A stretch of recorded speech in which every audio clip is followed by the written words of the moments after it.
Today I'm boarding Royal Caribbean's Explorer of the Seas. I'll show you exactly what it's like to travel on board one of Royal Caribbean's oldest cruise ships. From our spacious ocean view balcony, to the included dining, and all the public spaces on board.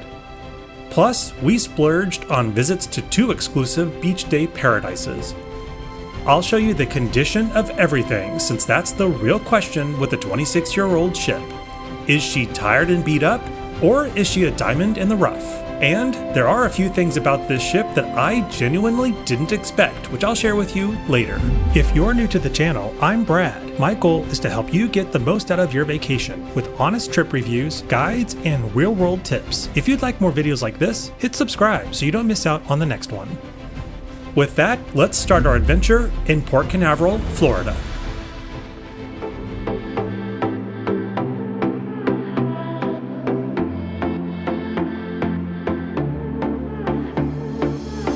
Good morning and welcome to Port Canaveral, where I'm about to get on Explorer of the Seas. Wasting no more time, let's just get right on board. First, we'll drop our luggage off with the porters before heading into the cruise terminal, through security, and then to the check-in line. This cruise terminal isn't quite as fancy as some of the others I've been in lately, and it gives an old airport sort of vibe. Walking the gangway, we got the first up-close glimpses of this ship and that feel of cruise nostalgia, the first of many we had on this trip. And I'm excited to explore this ship for the first time along with you. Explorer of the Seas is what you'd call a mid-size cruise ship, part of the Voyager-class of ships. She was launched in the year 2000. She's 1,020 feet in length, just shy of 3 football fields, and has a max capacity for 4,290 passengers and 1,180 crew. When she launched in 2000, she was one of the biggest cruise ships in the world at the time. Things certainly have changed since then. Stepping on board, we arrived on deck number 4. Getting the important stuff out of the way first, we headed to our assembly station to check in. Right away, we were hit with the nostalgia of cruising from the past. Explorer of the Seas was expected to have major refurbishments, or amplifications as Royal Caribbean likes to call them, completed in 2020, but COVID canceled most of those plans. This ship still feels like it's a time capsule of cruising from the start of the 2000s. Not that that's a bad thing, just be prepared for yellow woods, shiny brass, silver, and glass fixtures, faux marble, and over-the-top decorations. And get a load of the giant hallways. You can't find these on cruise ships anymore. Feeling brave, we headed up to the Windjammer Buffet on deck 11. As is typical for Embarkation Day, the crowds here were high and it was a bit hectic. If you have the option, I always suggest finding a quiet sit-down spot or grab and go for lunch on the first day. Finally, the announcement came through and it was time to head to our cabin. Welcome aboard, Explorer of the Seas, and welcome back once again, my good friend Justin. Joining me once again, it's a little different ship than Wonder of the Seas. It's only been a couple hours. What do we think so far? Yeah, different vibe, different feel, but I think it's gonna be a good time. Yeah, should be a lot of fun. Moving along, let's unpack. Banish the suitcase under the bed, and take our first looks around this cabin. This is cabin 8528.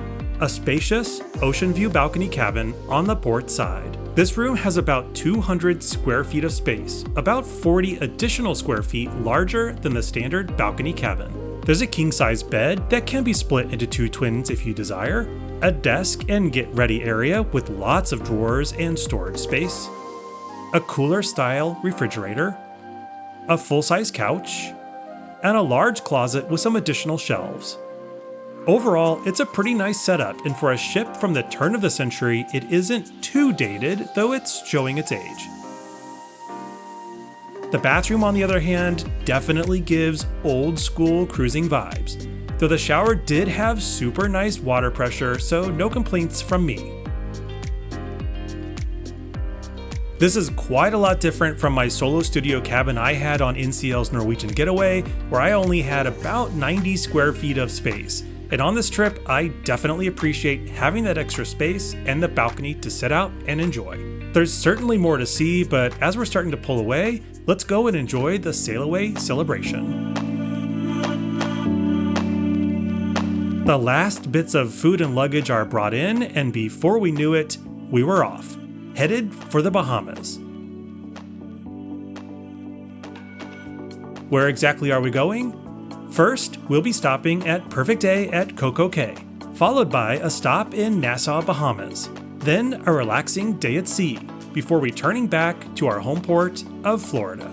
We've got a lot of fun things planned both at CocoCay and Nassau, and I'm excited to share it all with you. We headed up to the pool deck to join in the fun of the Sailaway. One of the unique aspects of this ship is the opportunity to step out on the very front bow to watch us pull away and out into the ocean.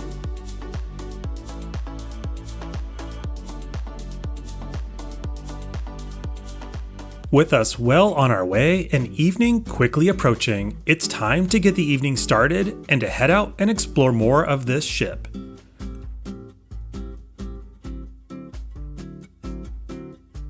Tonight, we're dining in Giovanni's, a specialty restaurant on board specializing in Italian food. Giovanni's was about $33 each for us on this sailing, so I'll let you decide if it's worth the add-on after you see what we got. Italian food is always one of my favorite cuisines, so I always enjoy a good Italian meal. To start the night off, we opted to share the cheese and cured meat board. I also had the Giovanni's minestrone, and Justin went with the caprese salad. While the cheese and meat board was excellent, as was the caprese salad, the minestrone unfortunately was a bit of a letdown. For mains, I opted for the pan-fried branzino and a half order of the pasta bolognese on the side. Justin had the tagliatelle carbonara and the chicken piccata. For me, the branzino was very tasty, but I thought the bolognese missed the mark. I ended up having better bolognese in the main dining room a few nights later. Justin, on the other hand, said the piccata and tagliatelle were both great.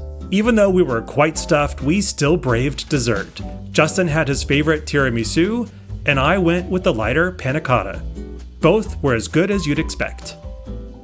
With dinner at an end, we took time to wander the upper decks before heading back to the cabin, changing into some PJs, and saying goodnight.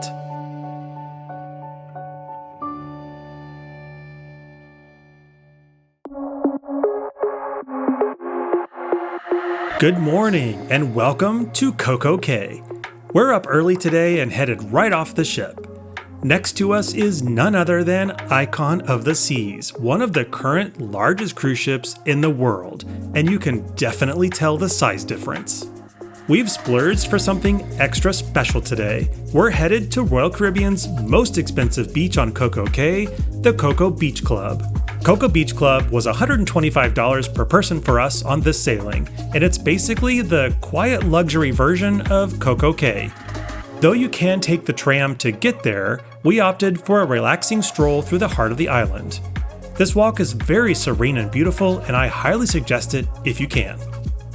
Upon arrival, you're immediately transported to a completely different experience from the rest of the island. This feels like a high-end resort beach with soft sand, lots of spaced out loungers with umbrellas, quick and attentive drink service at your seat, a heated infinity pool, an amazing sit-down lunch which included filet and lobster, and a quiet, serene atmosphere in stark contrast to the rest of CocoCay. This is also quite different from Hideaway Beach, which is another private island area on CocoCay, and I've completed a full review of that space as well, which I'll link here and in the description. If you want calm and upscale, this one definitely delivered, but at this price, it's definitely a splurge. After a relaxing day that seemed to go by way too quickly, it was time to get back on board and head back out into the ocean.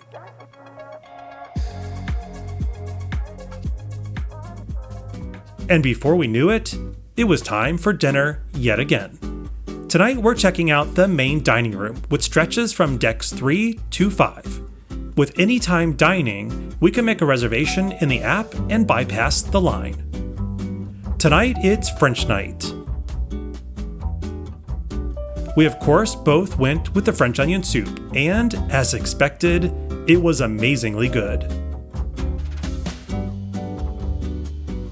For mains, I went with the chicken cordon bleu, and Justin opted for the curried lamb. My chicken was a tad dry, but it did have a good flavor. The curried lamb was great, according to Justin. For dessert, I enjoyed the toasted almond creme puffs, and Justin had the creme brulee. Both were extra good. To wrap out the night, we headed down to the Royal Promenade to take part in the 70s disco party. Another fun experience you really only get to enjoy on a cruise ship.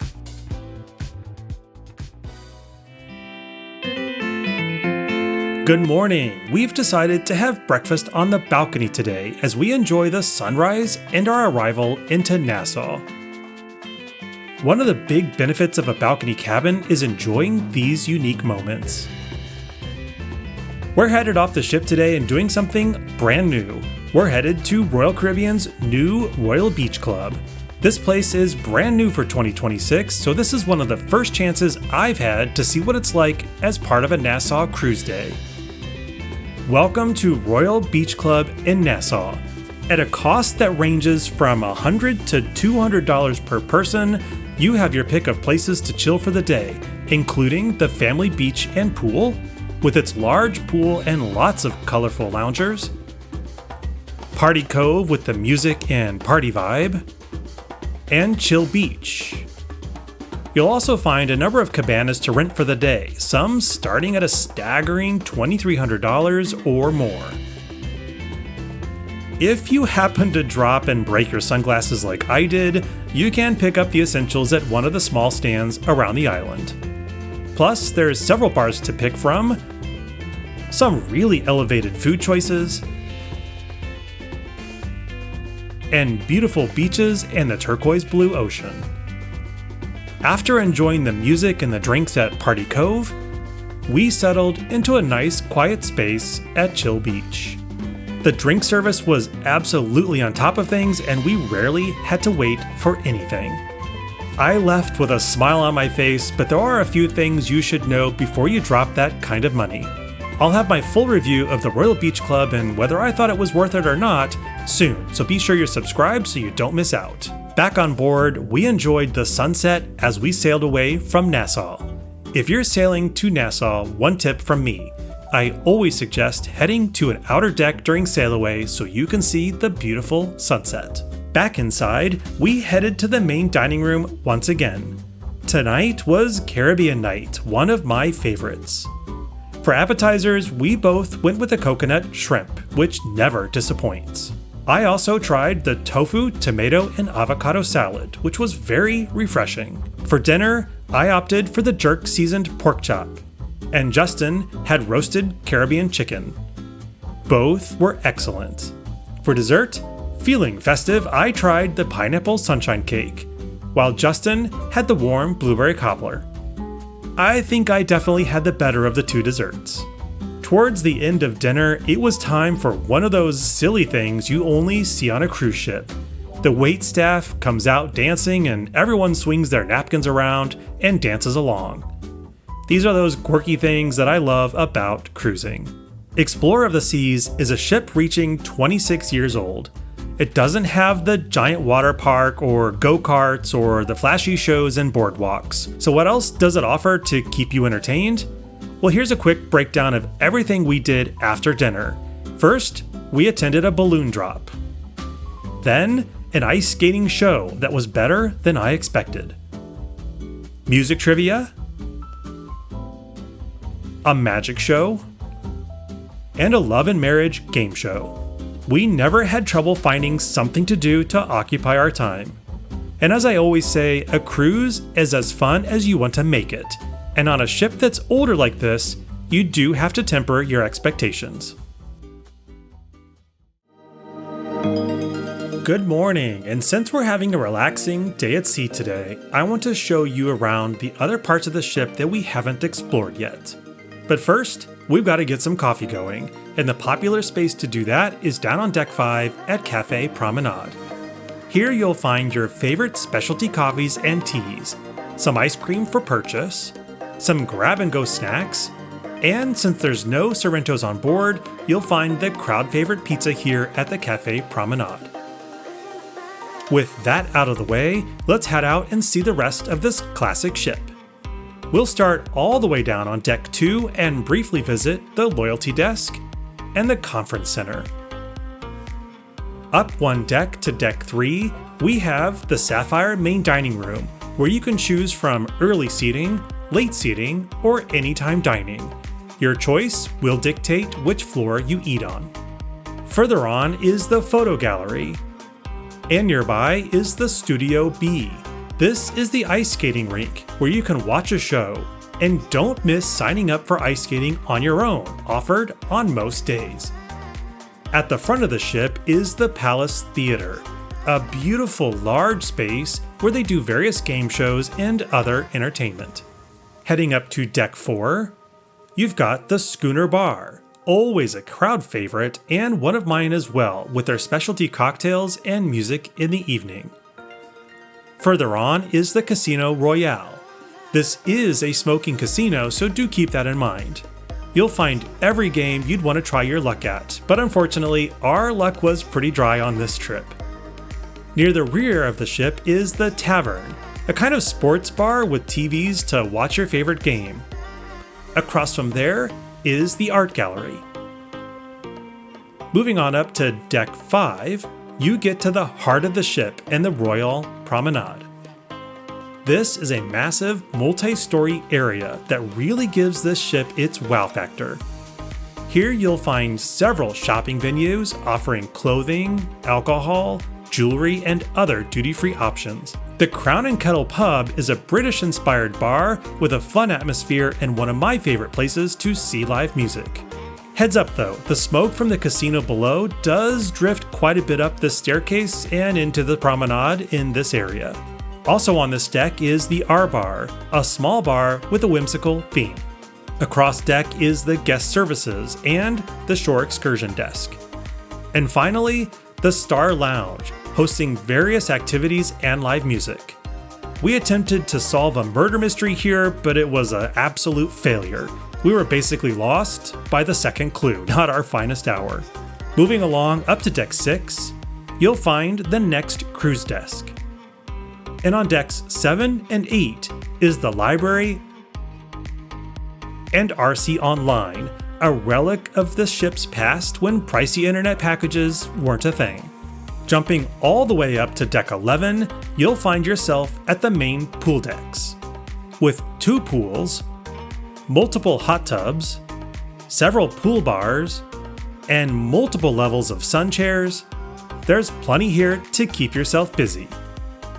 Also on this deck is the adults-only Solarium, with an open-air pool and hot tubs. This space had a unique European feel, but do keep in mind this isn't an enclosed solarium like on other ships.